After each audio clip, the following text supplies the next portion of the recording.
Hi, I'm Julie Weber of Liberate Ministries, and today's topic is called Finding Life and Purpose. This is video 1 of a 2-part video series. Some of this information is quoted from my Lady Liberty workbook on pages 115 through 117. I recently heard Nicholas Kristof, American journalist, author, and Pulitzer Prize winners speak at the University of Minnesota. He tells the story of a young teenage woman with pregnancy complications that caused her to be an outcast in her village. She had to crawl 20 miles to get help. She was taken to a hospital and she began to recover. Soon she was a healed, lively teenager with a lot of energy, so they gave her volunteer-type errands to do in the hospital. She handled the errands quite well, and they noticed she was a quick learner. So they gave her more work as she continued to heal and grow and develop even more skills. Today, she is a director in that hospital. She went from a wounded state to being an asset to her community and nation.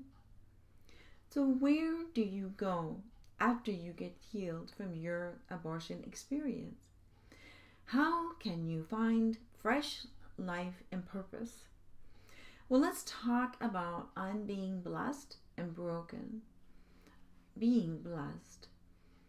If a person only knows blessings in their life and hasn't experienced natural human hardship, they will have a hard time feeling compassion for someone who is hurting.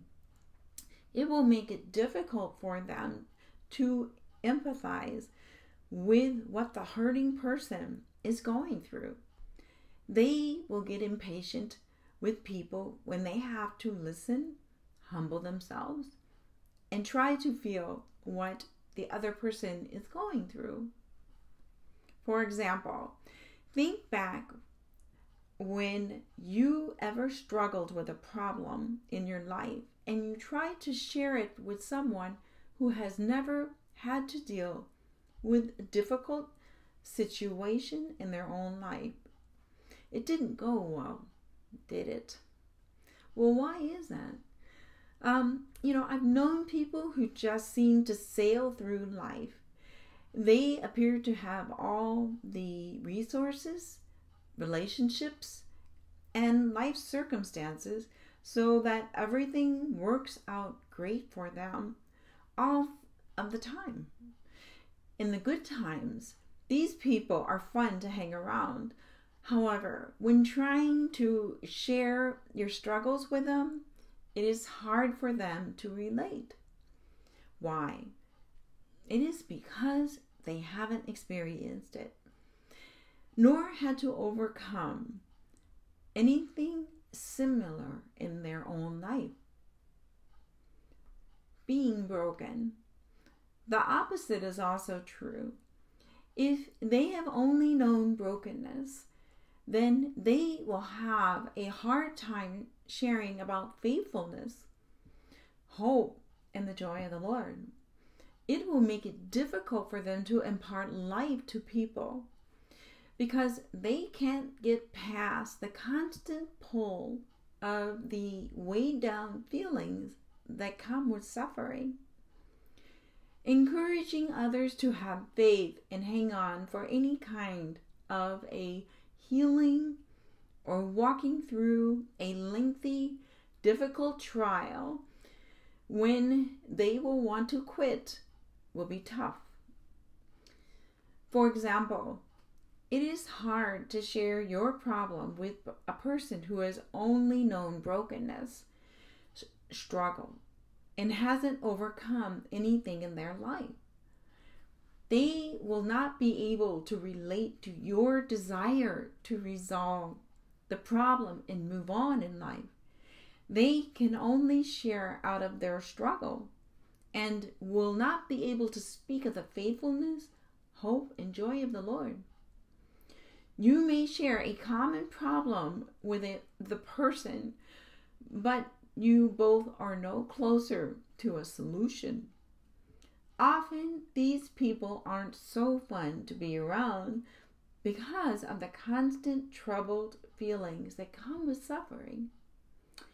For these deeply broken people, it is difficult for them to encourage others to press through for a solution to their problem until they experience a similar breakthrough of the Lord's power. Similar struggle. Now, think back to a time when you have shared a problem with someone who has gone through a similar struggle successfully. The conversation went better, right? Maybe both of you had to deal with a relationship breakup or a common health issue. In these situations, there is an immediate connection and a sense that, hey, this person understands because they have been there too. So how does this relate to me? Well, when you have been blessed, experienced some success in areas of your life, and been broken, had to overcome some difficulty in your life, you become a valuable tool to God. People can relate to you because you know that you have been there, and they want to hear how you made it through your struggles. Also, you can relate to people because you remember what it felt like to struggle. And as the result, you are able to encourage and empathize and comfort others. So you will be more patient and able to listen and equipped to empathize with them. This is the type of person who we should try to be like. You may be saying that because of the past, you do not have much to offer to society and the people around you. And this type of defeated attitude is not true and can stop you short of your full potential in life. God uses our past and our struggles to shape us into people who can help others. Have you ever heard that saying, if it doesn't kill you, it will make you stronger? That statement may seem harsh, but it is most often true. Going through a tough situation does make us stronger and better able to deal with adversity in our lives. Others all around you are experiencing the same struggles that you have been through. So when you have known both blessings and brokenness in life, then you will be content with helping all kinds of people because you have experienced both the high times and the low times with Jesus. This is especially true in the area of abortion. Millions of people are going through life wounded, looking for help. They can't find someone to relate to because of the secrecy and the shortage of people who have received healing for the trauma of abortion. That is why you may find that the Lord wants you to be healed of the after effects of the abortion, both for your sake and for others you will come in contact with in the future. You never know when you will be needed to share your healing experience with them. Dare to dream again. Have you stopped dreaming? Have you cut back on your dreams? Settled for less? Sometimes when we have been hurt or wounded, like in the case of an abortion, we want to play it safe in life.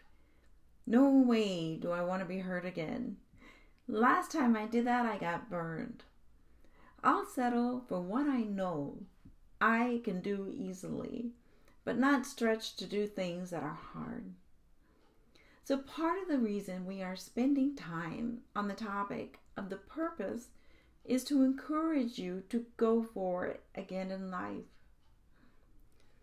Luke 9:26 in the Bible reads, he said, "That's what I mean.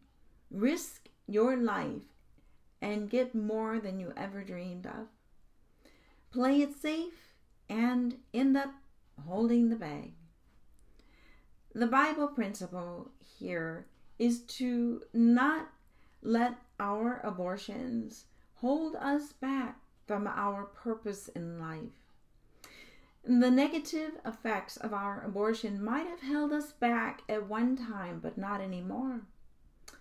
It's time to dream again. Driven by fear. Well, author Rick Warren says that fear can keep us from our purpose. Many people are driven by fear. These fears may be a result of a traumatic experience, an unrealistic expectation, growing up in a high control home, or even genetic predisposition. Regardless of the cause, fear-driven people often miss great opportunities because they're afraid to venture out. Instead, they play it safe, avoiding risk and trying to maintain the status quo. Fear is a self-imposed prison that will keep you from becoming what God intends you to be. The only way to defeat fear is to move against it in the spiritual weapons of faith and love. The Bible says in 1 John 4:18, well-formed love banishes fear. Since fear is crippling, a fearful life, fear of death, fear of judgment, is one that is not yet fully formed in love. Okay, I'm too old. Many people are driven by the belief that they're too old. They say, I wish I would have done that when I was younger. I've missed it. I could never do that at this age. Sound familiar? Do you know what you want to do, but aren't doing it because you feel you are too old? Going back to school, changing jobs, trying something new is rarely out of the question. It is important that we remember that developing ourselves by going after our purpose is a journey, not a destination. We never really arrive, but find that there is more to be discovered every step we take. So once we think we have arrived, God gives us more to do. So don't let your age stop you from pursuing your purpose. Remember Abraham in the Bible. He became the father of a nation of Israel at the age of 100 years old. In Genesis 17:17, you can find that story. If he can father a nation at that age, you can certainly go after your purpose. The formula for finding life and purpose. Purpose is defined as the object toward which one strives for, which something exists, an aim or a goal. There is no magic formula that you can follow and 15 minutes later you are walking fully in your purpose.